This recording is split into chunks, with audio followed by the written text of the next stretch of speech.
तुम मेरा जिस्म वो दिल है मेरी जान इंडिया, तुम मेरा जिस्म वो दिल है मेरी जान इंडिया, 100 जान से भी मैं तुझ पे कुर्बान इंडिया। हिंदू सिख ईसाई वो मुसलमान इंडिया, ये सबकी सब है तेरी संतान इंडिया। अमेरिका चीन रूस हो या और कोई देश, सबसे बढ़ी हुई है तेरी शान इंडिया। तेरी जमी पे रहने के काबिल नहीं वो नहीं, तेरी जमी पे रहने के काबिल वो नहीं, करता है जो तेरा अपमान इंडिया। महफूज हर बला से रहेगी तू इसलिए, महफूज हर बला से रहेगी तू इसलिए, और भगवान खुद है तेरा निगाहबान इंडिया। बगुला भगत है खद्दरधारी, बगुला भगत है खद्दरधारी, 2 नंबर के ये व्यापारी। मजे की बात तो ये है भैया, इन्हें प्रदेश की जिम्मेदारी, हाय समय तेरी बलिहारी, हाय समय तेरी बलिहारी।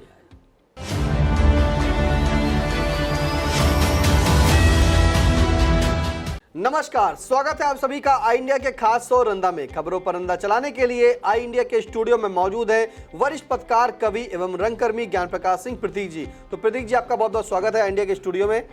आज की पहली की खबर शुरुआत करते हैं, जहां बाबा ने किया नाबालिग पौत्री को गर्भवती, मुकदमा दर्ज, तहसील क्षेत्र लहरपुर का मामला है। अब इस रिश्ते को क्या कहेंगे, सुनते हैं रंदा। ये रिश्ता क्या कहलाता है कलंकी बाबा ही जाने, जिसके हवस व दरिंदगी के ने सारे नाते रिश्ते कलंकित करके रख दिए। बाबा पोती के पवित्र रिश्ते को कलंकित करने वाले व्यक्ति को नाबालिग पोती के साथ अपनी हवस मिटाने के पहले उसे मौत क्यों नहीं आई, जिसने अपने घृणित कृत्य से पूरे समाज को ही कलंकित करके रख दिया। उसने उस किशोरी को गर्भवती करके रख दिया है, जिसने अभी तक ठीक से दुनियादारी को भी नहीं देखा है, और न वो समझ पाई है कि इश्क और मोहब्बत क्या होती है। अगर तुझे अपनी जिस्मानी भूख शांत ही करनी थी तो तू किसी महिला से शादी कर लेता और रात दिन हवस का भेड़िया बनकर अपने कामेच्छा की भूख शांत करता रहता। कम से कम बाबा पोती वाला सामाजिक व पारिवारिक रिश्ता तो न कलंकित करता। रंदा ने किसी शायर को ये कहते सुना था कि बुढ़ापे में जवानी से अधिक जोश होता है, बुढ़ापे में जवानी से अधिक जोश होता है, फपकता है चिरागे गुल कि जब खामोश होता है। लेकिन रंदा ये नहीं जानता था कि बाबा के बुढ़ापे का जोश किसी मासूम किशोरी पौती के साथ जिस्मानी संबंधों के साथ उसे कुंवारी माँ बना के छोड़ेगा। किसी शायर ने ये भी कहा है कि कौन कहता है कि बुढ़ापे में इसका सिलसिला नहीं होता, आम तब तक मज़ा नहीं देता जब तक वो पिलपिला नहीं होता। तो किसी शायर ने रंगीन तबीयत के बूढ़े लोगों को लेकर ये भी कहा है कि कौन कहता है कि बूढ़े इश्क नहीं करते, वो करते हैं लेकिन लोग उन पर शक नहीं करते। अगर इस बूढ़े पर शक किया गया होता तो शायद पौती गर्भवती व कलंकित होने से बच जाती। रंदा की नज़र में अब अनेक ऐसी घटनाएं घर की 4 दीवारियों व परिवारीजनों व रिश्तेदारों द्वारा कारित की जा रही हैं, जैसे कि ये घटना इस बात पर मुहर लगाती है। बूढ़े लोगों के बालों की सफ़ेदी देखकर ही किसी शायर ने शेर कहा है कि इस सफ़ेदी में बहुत गड़बड़ घोटाला है, बैटरी डाउन फिर भी काफ़ी मसाला है। रंदा ने जो ये शेर कही है वो हर एक बूढ़े पर लागू नहीं होती, क्योंकि जवानी के बाद हर व्यक्ति को बुढ़ापे की अवस्था में आना पड़ता है। जवानी टेम्परेरी होती है और बुढ़ापा परमानेंट होता है, वो आकर के कभी जाता नहीं। जिसके संस्कार बचपन से ही दाल भात वाले होंगे वो बुढ़ापे तक रहेंगे। चरित्रवान व्यक्ति का समाज में अलग ही स्थान होता है। किसी विचारक ने कहा है कि अगर धन चला जाए तो समझो कुछ नहीं गया, स्वास्थ्य चला जाए तो समझो कुछ गया, और अगर चरित्र चला जाए तो समझो सब कुछ चला गया। पवित्र रिश्तों को कलंकित कर अपनी हवस की भूख मिटाने वालों को जहन्नुम में भी ठौर न मिले। मरने के बाद वो दोजख की आग में तिल तिल कर जले। रंदा उनके लिए खुदा से यही दुआ करता है। रंदा ने पुलिस प्रशासन से अपील की है कि इस कामांध बाबा के विरुद्ध कठोरतम कार्रवाई करते हुए उसके खिलाफ अदालत में ठोस साक्ष्य प्रस्तुत कराएं, ताकि इस नराधम दुष्कर्मी पशुवत प्रवृत्ति वाले बाबा को फांसी की सजा हो या फिर उम्र कैद की सजा मिले, ताकि वो जब तक जीवित रहे जेल में ही तड़प तड़प कर मरे।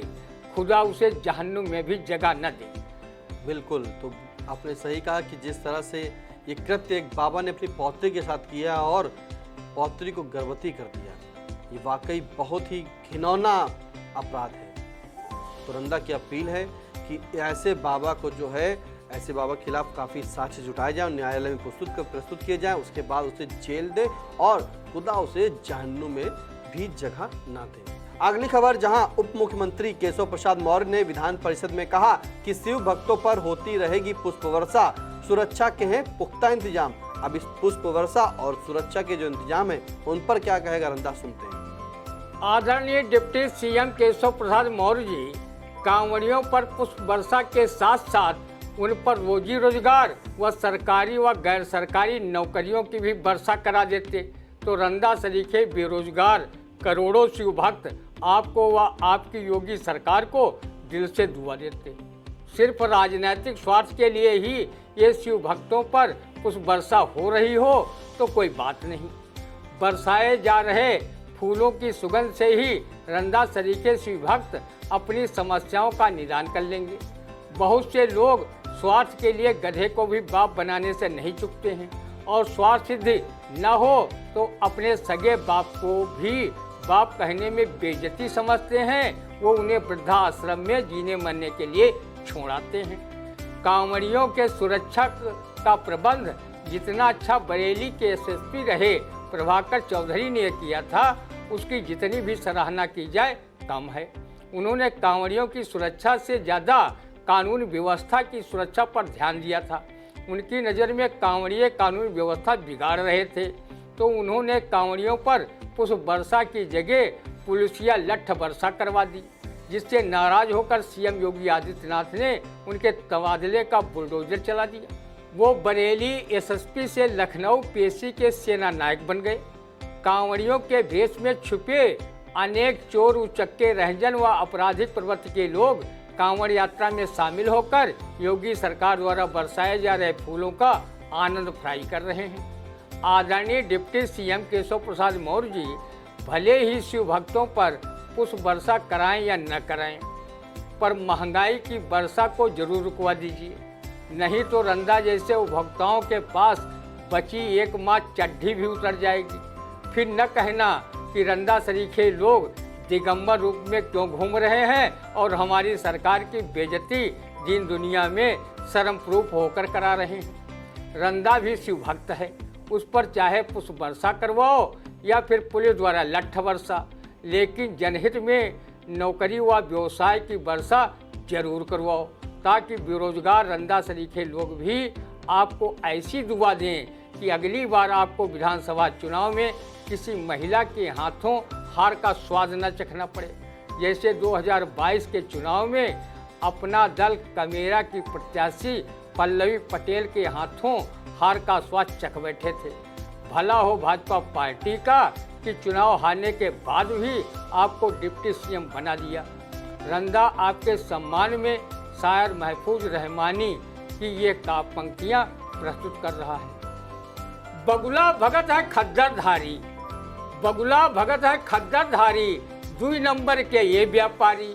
मजे की बात तो ये है भैया, इन्हें प्रदेश की जिम्मेदारी, हाय समय तेरी बलिहारी, हाय समय तेरी बलिहारी। जी बिल्कुल, बगुला भगत है खद्दरधारी, 2 नंबर के ये व्यापारी। मजे की बात तो यह है भैया, इन्हें प्रदेश की जिम्मेदारी, हाय समय तेरी बलिहारी, हाय समय तेरी बलिहारी। रंदा ने बिल्कुल सही कहा कि जिस तरह से जो है डिप्टी सीएम केशव प्रसाद मौर्य ने कहा है कि कांवड़ियों पे पुष्प वर्षा होती रहेगी और सुरक्षा के इंतजाम पुख्ता करा के उनके ऊपर पुष्प वर्षा की जाएगी। लेकिन रंदा का कहना है कि जिस तरह से आप पुष्प वर्षा करा रहे हैं उस तरह से नौकरी और बरसाइए, नौकरी बरसाइए, रोजगार दीजिए, क्योंकि रोजगार देने से ही वही खुश होंगे, तभी खुश होंगे, जनता खुश होगी, देश खुश होगा, प्रदेश चमकेगा। अगर बेरोजगार लोगों को रोजगार मिल जाएगा, उनको नौकरी मिल जाएगी तो सब अपने आप में अच्छा रहेगा और पुष्प वर्षा भी चलती रहेगी। लेकिन रंदा ने एक बार और भी कहा है कि जिस तरह से आप 2022 के चुनाव में हार का मुंह देखना पड़ा था आपको महिला के सामने, वहीं तब भी आपको डिप्टी सीएम जो है बना दिया गया भाजपा में। उसके बाद अगर आप ये पुष्प वर्षा छोड़ जो है नौकरी की बरसाएंगे तो शायद आपको आने वाले चुनाव में जो है जीत मिल सके। अगली खबर, जहां पीएम नरेंद्र मोदी ने भाजपा की संसदीय दल की बैठक में विपक्षी गठबंधन इंडिया को बताया घमंडिया, कहा एकता से इसका जवाब दे। तो इस घमंडिया जो कहा गया है इंडिया को, उस पर क्या कहता है, सुनते हैं नंदा। विपक्षी गठबंधन का नाम इंडिया होते ही पीएम महोदय इतना घबरा गए हैं कि अब उन्हें इंडिया गठबंधन को घमंडिया कहना व अपने पार्टी जनों से कहना व कहलवाना पड़ रहा है। जिस प्रधानमंत्री ने स्वयं इंडिया के नाम पर स्टार्टअप इंडिया, खेलो इंडिया, पढ़ो इंडिया, बढ़ो इंडिया, डिजिटल इंडिया सहित इंडिया शब्द जोड़कर कई योजनाओं व कार्यक्रमों के नाम रखे हैं, वही अब इंडिया गठबंधन का नाम सुनते ही घबरा गए हैं। हमारे देश में पहले से ही government of India, constitution of India, reserve bank of India, state bank of India सहित ना जाने कितने संस्थानों के नाम इंडिया के साथ जुड़े हैं। सिर्फ विपक्षी गठबंधन का नाम इंडिया होने से इंडिया घमंडिया हो जाएगा, उसका आप प्रचार करें या न करें, लोग जान गए हैं कि आखिर घमंडिया कौन है। लोग कहने लगे हैं कि जो मणिपुर में विनाशलीला पर 79 दिन तक चुप्पी साधे रहा हो, जो किसानों के आंदोलन पर 13 माह तक न बोला हो, जो पहलवानों के आंदोलन पर न बोला हो, जो हरियाणा की नूह की हिंसा पर न बोला हो, उसे इंडिया गठबंधन के लोग घमंडिया बताने लगे हैं। कभी इसी देश का नाम आर्यावर्त था, बाद में भारत और हिंदुस्तान के नाम से पुकारा गया। अंग्रेजों के आने के बाद इसे इंडिया नाम से देश विदेश में जाना पहचाना गया। आज भी इंडिया शब्द भारत के संविधान में है। भारत के तमाम संस्थाओं, कार्यक्रमों, योजनाओं के नामों के साथ इंडिया शब्द चस्पा है। फिल्मी गानों में भी इंडिया शब्द का प्रयोग हुआ है। Chak De India, I love my India, अर्थात भारत शब्द की तरह इंडिया शब्द भी हमारे देश का नाम समस्त देशवासियों के रोम रोम में बसा है। आदरणीय मोदी जी, आप इंडिया को घमंडिया कह देने भर से ना तो देश की ज्वलंत समस्याएं कम हो जाएंगी और ना ही महंगाई, बेरोजगारी पर रोक लग जाएगी और ना ही लोगों को नौकरी मिल जाएगी और ना ही शिक्षा, स्वास्थ्य जैसी समस्याएं ही टनाटन हो जाएंगी। इंडिया को घमंडिया कहकर आप उन संस्थाओं व देश का अपमान कर रहे हैं जिनके नाम में इंडिया शब्द जुड़ा है। आप मुद्दों, विकास कार्यक्रमों व नीतियों के आधार पर विपक्ष को घेरिए, संसद में विपक्ष से जोरदार बहस कीजिए, अपने विकास कार्यों को गिनवाइए, विपक्ष के आरोपों का जवाब दीजिए। संसद सत्र चल रहा है, आप संसद से भागे भागे घूम रहे हैं। विपक्ष जब आपको भगोड़ा पीएम कहता है तो पराये बाप की कसम रंदा को सबसे ज़्यादा दुख पहुंचता है कि जिस प्रधानमंत्री ने संसद की चौखट पर सिर रगड़कर संसद में प्रवेश किया हो, उसे लोकतंत्र का मंदिर माना हो, मणिपुर की हिंसा पर जवाब न देना पड़े, भागा भागा फिर रहा है।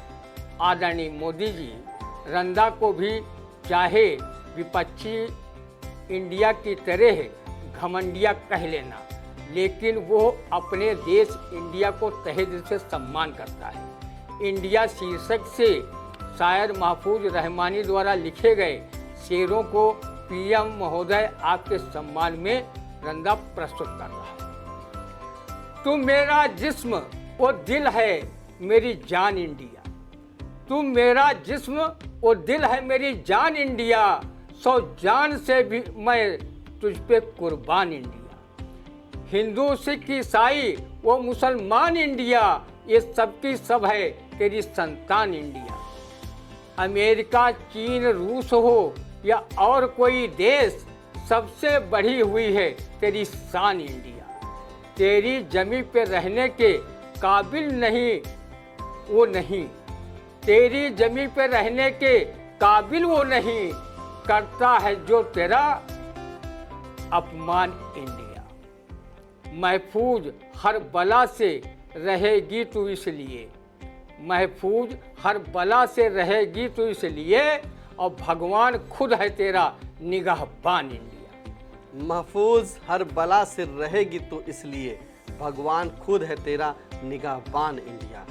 तो रंदा ने आपको बताया कि जिस तरह से प्रधानमंत्री नरेंद्र मोदी ने जो है जो विपक्ष का गठबंधन है उसका नाम इंडिया रखा है, उसे घमंडिया कह दिया है, तो ये वाकई बहुत गलत बात है, क्योंकि इंडिया जो नाम है वो देश का नाम है, और देश के साथ साथ इंडिया अब हर जो देशवासी है उसके दिल में है, क्योंकि इंडिया ही भारत का देश है और भारत और इंडिया एक ही है।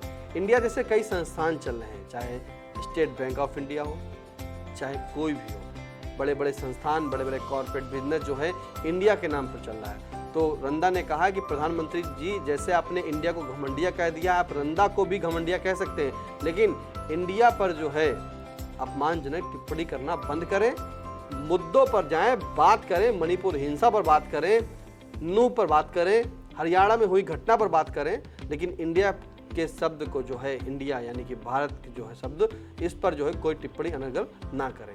तो कैसा लगा आज का रंदा कमेंट करके जरूर बताइएगा। अगर अभी तक आपने आई इंडिया चैनल को सब्सक्राइब नहीं किया है तो यूट्यूब पर जाके आई इंडिया को सब्सक्राइब करें, लाइक करें, बेल आइकन प्रेस करें, और हाँ, कोई सुझाव हो तो कमेंट के माध्यम से जरूर बताएं। अब दीजिए इजाजत, फिर मिलते हैं आपसे अगले रंदे के कार्यक्रम में। नमस्कार। बीएस एजुकेशनल महाविद्यालय लखनऊ विश्वविद्यालय से संबद्ध छात्र छात्राओं के लिए उत्कृष्ट शिक्षण संस्थान बीए, एमए, बीकॉम, एमबीए व अन्य कोर्सेज के लिए आज ही संपर्क करें। खैराबाद, बिस्वा रोड, पकरिया, सीतापुर। सत्र 2023-24 के लिए प्रवेश प्रारंभ।